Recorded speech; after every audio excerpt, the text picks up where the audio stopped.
3 weeks ago, I posted the pilot episode of Storeality, and I am truly amazed on how you guys took the time to watch and even left some comments. Now, it's time to create more.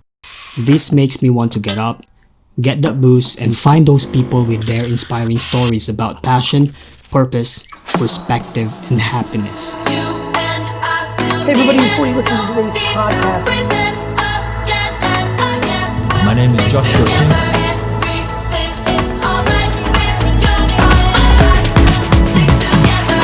Let's begin.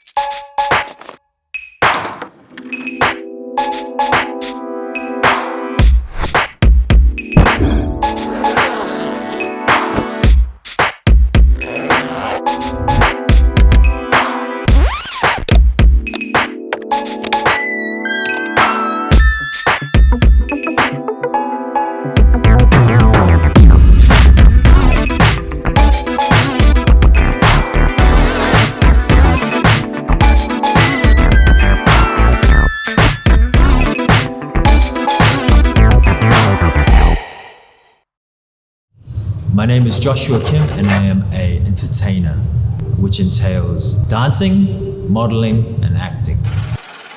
Hey, Bill, I'm in the mood for a switch up. I hit the function, hit the rose till I hiccup. I hit the stage and leave with money that say stick up. She picture perfect, so I told him I'm a flick up. My parents are from South Korea. They came to Australia when they were in their 20s, and I was born in Sydney, Australia, but I actually was raised in Auckland, New Zealand.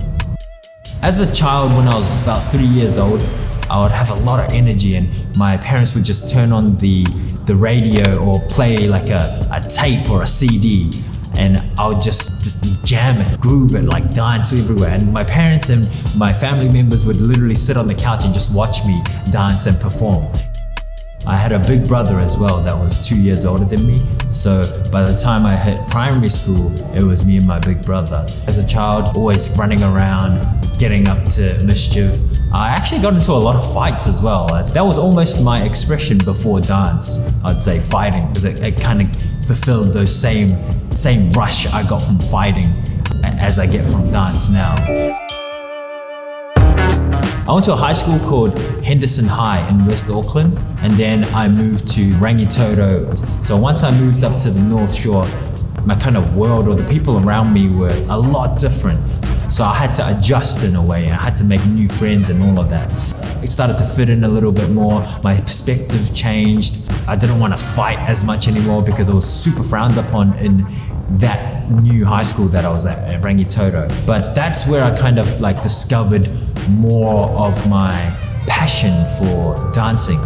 You know, a 14-year-old boy, you know, you're trying to like impress some girls and all that. And at the time, sea walking was kind of like a cool thing. You know, I was trying to learn that, and in the midst of all that is when crumping came in. So when I first saw this crumping, this is like cool as hell. I want to dance like these people. And I knew I caught it at an early stage, so if I put enough time and energy into doing this and becoming one of the best at it, I can bust it out at the socials. Because there was a dance crew that came to my school, they were called O2, and they did like a performance on stage, and then they called a few people up and they had a dance battle on stage, and I just thought that was so mad. I want to be able to do that. They came the next year, and then I was like, you know what, I'm gonna go up. And then I went up, I battled, like I did it. It was my first time really kind of like performing on a stage.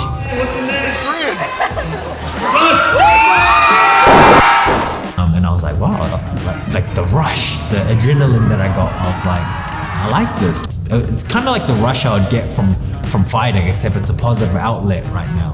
I would say dancing really gave me a positive outlet to put my energy into. I did a double major in international business, retail, and minored in economics. I never thought of dance as like a career path for me. That was just not in my head, and my parents wouldn't approve of that anyway.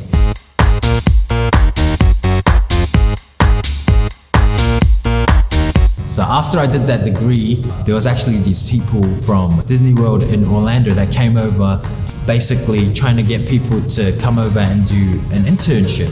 And I actually had a friend that went, which is kind of what sparked my interest in it. I ended up in a restaurant, working at a restaurant called Tony's Town Square. It was a Lady and the Tramp themed restaurant, and it was in one of the parks called Magic Kingdom.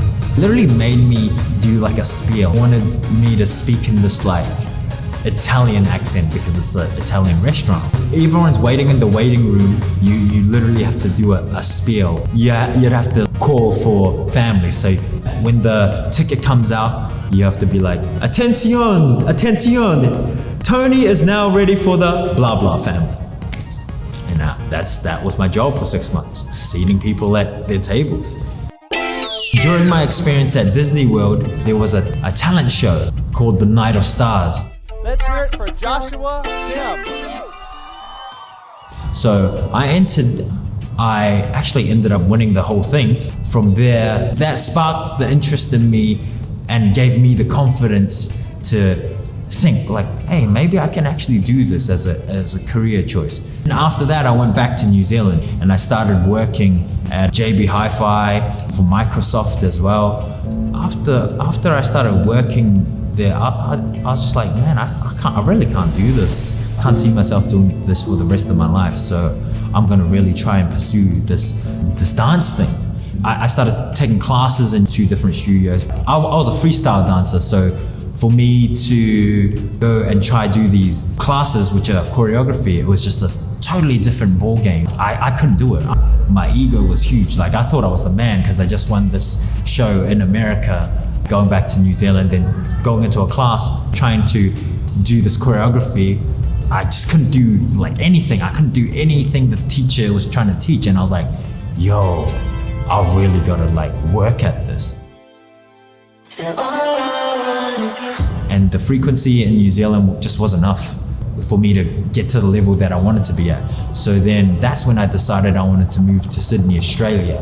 From when I moved to Australia, I started, taking more dance classes at Crossover, at dance school, just wherever I could basically.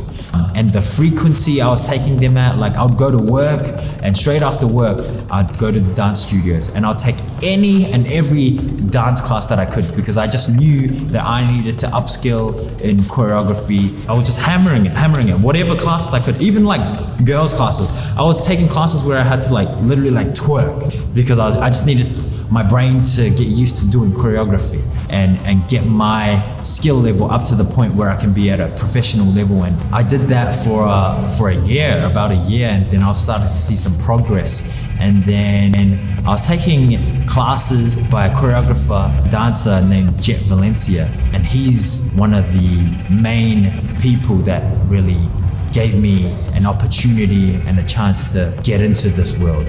One day he asked me, hey, do you want to be part of Cookies and Cream? Do you want to do HHI? You want to go to World Championships? So I was like, hell yeah, I want to go to World Championships. Let's do it. And then that's when I really got introduced to all of this. My first ever crew performance was at World Championships. The work ethic and the work that I really needed to do was definitely instilled by Jet. I auditioned for something called Rich Fam, which is a choreographer by the name of Rob Rich. I butchered the choreography. I just literally couldn't do any of it. But I guess Rob Rich saw something in me, and he called me and he told me to come back after the audition. I ended up going to Los Angeles for 3 months. After my experience in Los Angeles, I came back to Sydney, Australia, and then got the opportunity to do a TV show on Channel 7 called Dance Boss.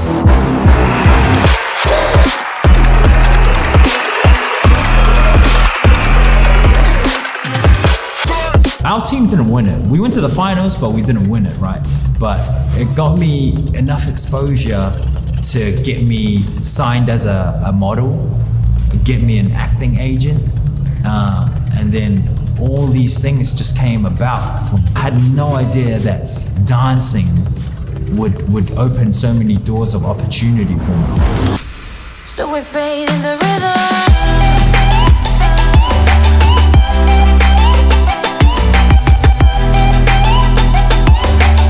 I truly believe that life happens for you. It may not feel like it at the time, but I believe in the long run, in the big picture, God's put you in these positions for you to grow. I've just been blessed enough to be given these opportunities wherever I kind of go, and I make the most out of every situation that I'm in. When your intentions and your energy is right, and you just exude that you will attract the right thing. Do not let your fears hold you back. Live in love, not in fear. You don't have to live in a box, you know. You can go outside of this box. Do what you're passionate about. Do the things that you love and fulfill you and light that spark in you. Because then you're gonna live a fulfilled and happy life. But now, tell me what we have to hit the ground when it's easier to fly higher, higher, higher, higher, higher, higher. One thing I truly believe is that you should exude and you should be the energy that you want to attract and receive. My name is Joshua Kim. 그리고 이게 내 이야기입니다.